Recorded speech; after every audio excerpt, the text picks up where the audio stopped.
Hi everyone. जैसा कि आपको पता है कि आज का क्लास मैंने रिकॉर्ड करना मिस कर दिया है, तो मुझे लगता है मैं अभी फटाफट जो आज की क्लास में बताया है मैं कवर करने की कोशिश करूँगा इस शॉर्ट वीडियो में। तो जो मेरा टारगेट है, जो हमने आज की क्लास में सीखा था, वो है डेटम क्या होता है उसके बारे में, GD&T के सिंबल्स यूज़ करना, bill of material banana, welding symbols use करना। तो अभी हम वेल्डिंग सिंबल से स्टार्ट करते हैं। और ओके, तो इसके लिए मैंने ऑलरेडी एक एक्सरसाइज बनाई थी, इस टाइप का पार्ट बनाया था जो कि वेल्डेड है। तो फटाफट उसका एक व्यू एक्सट्रैक्ट करते हैं ताकि वेल्डिंग सिंबल लगाया शो किया जा सके। तो primary view, go in that hair. मेरे को एक मिनट,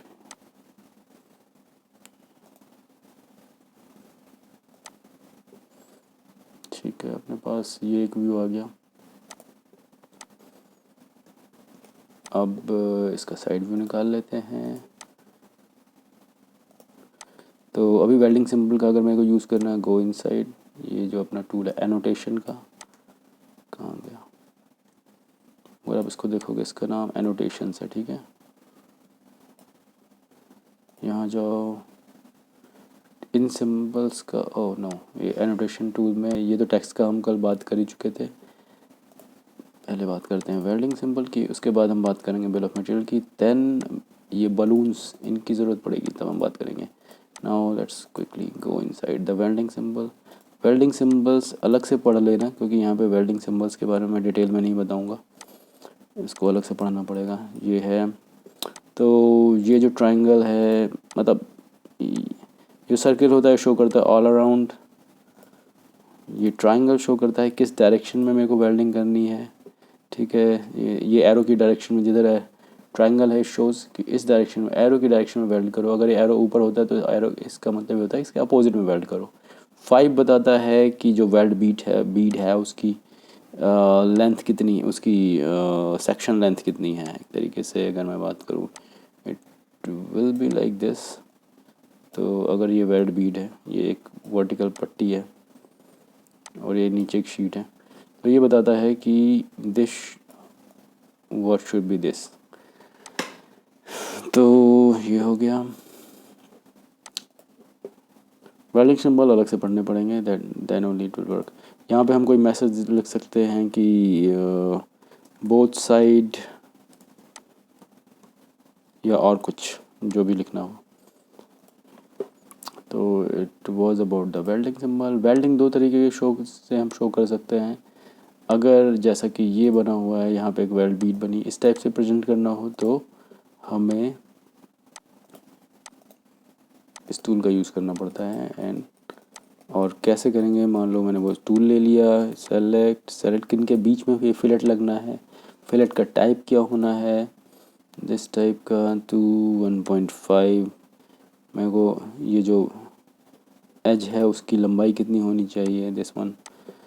तो इस तरीके से हम इस वाले सिंबल का यूज़ कर सकते हैं।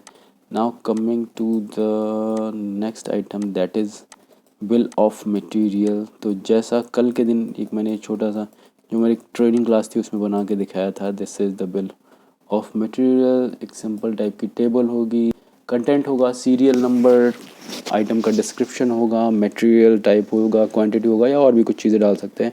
But basically bill of material में जो बलून है, जो आइडेंटिफिकेशन है पार्ट, सब पार्ट का, वो ज़रूर होना चाहिए ताकि आप इसमें ड्राइंग में पता कर सको कि ये डिटेल किस आइटम के लिए दी हुई है। मैं यहाँ पे लेके आ गया हूँ, ओके, सॉरी। जैसा कि मैंने क्लास में कवर किया था यहाँ पे, जो कि रिकॉर्ड नहीं कर पाया मैं, तो I am doing it again, sorry. तो सिंपल इस टाइप की टेबल जो मैंने कल के दिन बताई थी टाइटल ब्लॉक बनाते टाइम पे। इसके बाद अगर मैं टेबल के साथ थोड़ा प्ले करता हूँ, अगर मेरे को रोज़ या कॉलम्स बढ़ाने हैं तो सिंपल यहाँ पे राइट क्लिक मारो, इंसर्ट कॉलम, लेफ़्ट साइड में आ जाएगा, इसके कंट्रोल Z। अगर मेरे को रोज़ ऐड करनी है, इंसर्ट रो ये ऊपर जाएगी। अगर मुझे नीचे ऐड करनी है तो यहाँ जाके थोड़ा सा नीचे, अगर इस पर रो करोगे तो इंसर्ट रो ही होगी, वो ऊपर ही जाएगी। यहाँ पे जाके एक्सटेंड टेबल करोगे, कॉलम मुझे बढ़ाने नहीं है, मुझे सिर्फ रोज़ बढ़ानी है, तो कॉलम 0 रो ये नीचे आ जाएगा। ये जस्ट सिखाने के लिए कर रहा हूँ, इसकी ज़रूरत नहीं है अभी मुझे। So double click, no way, delete this. तो इस तरीके से ऊपर वाले की मुझे ज़रूरत नहीं है, मैं डिलीट कर दूँगा। सीरियल नंबर अभी जैसे 1 है साइड ब्रैकेट, तो इस ब्रैकेट का मुझे बलून लगाना पड़ेगा यहाँ पे। सो दिस इज़ 1, हालांकि ये अपने आप 3 आ रहा है, इसको मैं 1 बना सकता हूँ, क्लोज। इसके अलावा ये आइटम नंबर 2 है, ठीक है, यहाँ मैं बदल सकता हूँ बलून क्रिएशन 2 3 4 5 कुछ भी।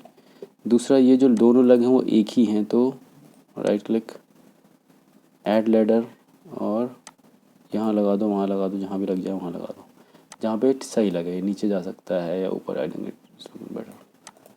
ठीक है, ये हुआ। तो इस तरीके से बलून्स का यूज़ करना। इसके बाद हमने वेल्डिंग सिंबल्स का यूज़ किया। Now let's talk about machining roughness symbol. तो सरफेस रफनेस के बारे में बेसिक चीज़ें पता होनी चाहिए, जैसे कि मैं इसकी बात करूँ, ये पार्ट मशीन्ड है और मैं यहाँ पे स्पेशल रफनेस चाहता हूँ। मान लो मुझे 0.1 की चाहिए, यहाँ पे रफनेस RA में आती है, RZ, RMAX, RT, RP, ये सब तरीके के होते हैं जिससे मैं रफनेस शो करता हूँ। सपोज़ RA डालते हैं, चलो RA वैल्यू यहाँ पे ले ली मैंने 0.1 में। तो ये यूज़र को पता चल जाएगा कि मैं इसके ऊपर फाइन ग्राइंडिंग या किसी प्रिसाइज मशीन से इसके ऊपर मुझे मशीनिंग करनी है, सिर्फ रफिंग नहीं चलेगी। तो ये सरफेस रफनेस को शो करने के लिए रहता है ये टूल, तो you can use it like this. इसके अलावा हम जाते हैं, ये हुआ। Now coming back to GD&T, geometrical dimension and tolerancing. GD&T के बारे में मैंने पहले भी जब मैं पैरेललिज्म बता रहा था तब मैंने सिखाया था। सिंपल चीज़ है, मान लो ये एक अपना बॉक्स है, ये एक शाफ्ट है या एक सॉलिड मेटल बार, राउंड बार है या रेक्टेंगल बार भी है, उससे कोई फ़र्क नहीं पड़ता। तो अगर मैं इसकी डायमेंशन दूंगा तो उससे सिर्फ मैं इसकी नाप को कंट्रोल कर पाऊँगा। सपोज़ मैंने लेंथ कंट्रोल करी, अगर ये 100 है तो हो सकता है यहाँ पे 100 हो जाए, यहाँ पे 102 हो, तो और मैं उसकी एवरेजिंग करूँगा तो 101 आएगा, ठीक है। जबकि अगर मैं इसके 100 डायमेंशन से तो मैं इसकी लंबाई को कंट्रोल करूँ और इसकी जो ज्योमेट्री है उसको, अगर मैं वहाँ पे पैरेललिज्म का सिंबल देता हूँ तो क्या होगा, पैरेललिज्म में अगर अप्लाई करता हूँ तो मैं ये अश्योर कर पाऊँगा कि जितनी इधर है डायमेंशन उतनी ही ज्योमेट्रिक टॉलरेंस बैंड के लाइक 0.5 दिया है तो मैं 0.5 की, अगर 0.25 इधर का बैंड बना लूँ तो ये जो 100 होते हुए ज़्यादा से ज़्यादा इस 0.5 के बैंड में टेढ़ी हो सकती है, इससे ज़्यादा नहीं हो सकती।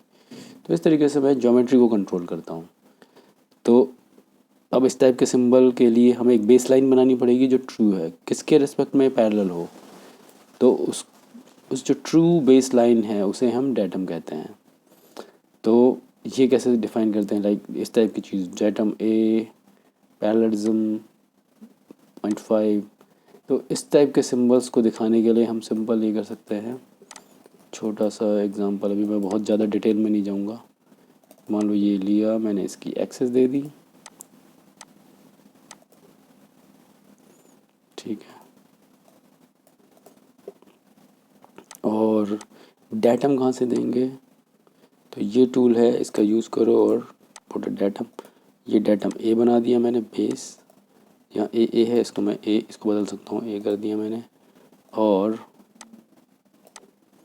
मैंने क्या किया, एक ये डिटेल में क्यों है कैसे है उसके लिए हम जब GD&T पढ़ेंगे तब संभालेंगे इसको। ठीक है, ये 90 आ गया। अब ये जो 90 डायमीटर का रिंग है, सपोज़ मैं इसमें शो करना चाहता हूँ this should be parallel to, तो मैंने यहाँ पे दिखा दिया। ये जो आइटम है ये पैरेलल होगा डाया में नहीं जबकि 0.5 मिलीमीटर में विद रेस्पेक्ट टू डेटम ए।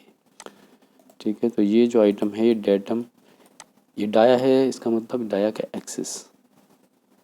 ठीक है, ये डाया का एक्सिस,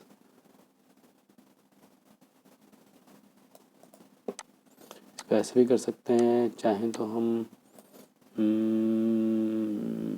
मिनट, इसको मैं ऐसे चाहूँ तो यहाँ पे भी लगा सकता हूँ दिस वन। दोनों तरीके सही हैं, कोई भी गलत नहीं है। ठीक है, तो हमने अभी डिस्कस किया GD&T के सिंबल्स कैसे देने हैं, और इसमें इस तरीके से हम कोई भी GD&T का सिंबल यूज़ कर सकते हैं, उसके बारे में लेकिन पता होना चाहिए। सर्कुलरिटी, फ्लैटनेस, ये डेफिनेटली फ्लैटनेस यहाँ नहीं लगेगी, जो रिलेवेंट हो वो यूज़ हो सकती है, बट ये सारे के सारे GD&T सिंबल हैं, you need to read it, understand it separately. तो GD&T सिंबल हमने कवर कर लिया। आई थिंक आज की क्लास में मैंने इतना ही किया था, बाकी कल की क्लास में हम देखेंगे व्यू की प्रॉपर्टी, उसमें क्या क्या चेंजेस हो सकते, व्यू की प्रॉपर्टी से हम क्या क्या कंट्रोल कर सकते हैं, cosmetic geometry, dress up tool and multi sheet. Okay, आज के लिए इतना ही।